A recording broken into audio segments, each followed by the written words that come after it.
What now? How will we get past this? Just two of the many questions we had for a year and a half of being homeless and unemployed. Here is one of the answers we found.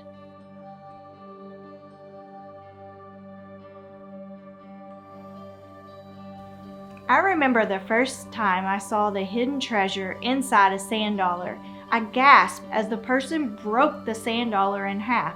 I was baffled. Why in the world would you break something so beautiful on its own? Revealed in the sand dollar's brokenness were 5 doves, a treasure, if you may.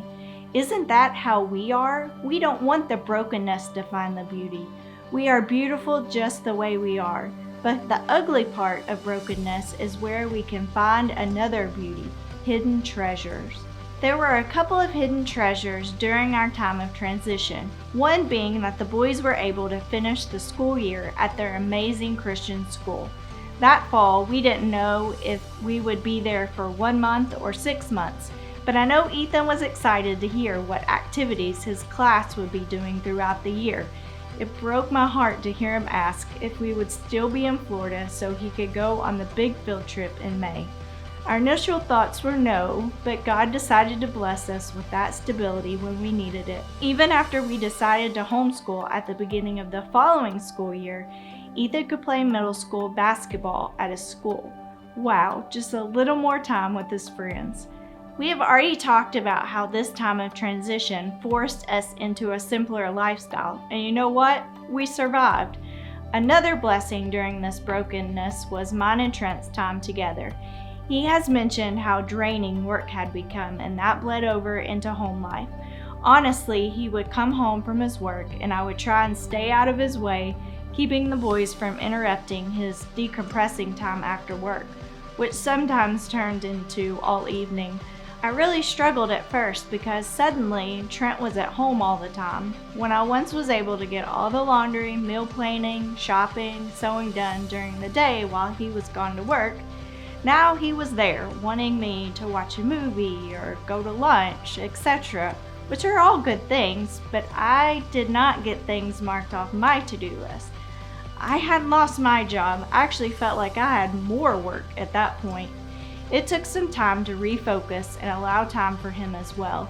One thing we were able to do was exercise in the mornings while the boys were at school, hiking some awesome Florida trails and seeing some wildlife. Also during this time, we were able to lead a marriage Bible study together, Of You and Me Forever by Francis Chan. It gave us a new set of friends to help us through this time, but also it was the first study we had done together in so many years. We read the chapters together, we did the homework together, we planned the discussion together.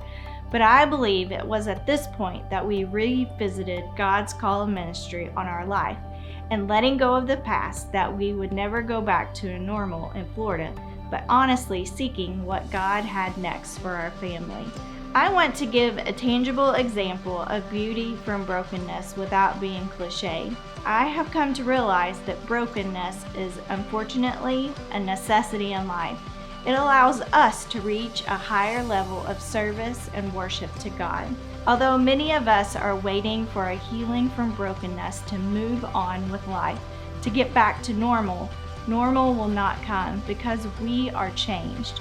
We can't change the past, but we can use our brokenness and experience its beauty in order to shape our future. As always, we hope these short videos bless you.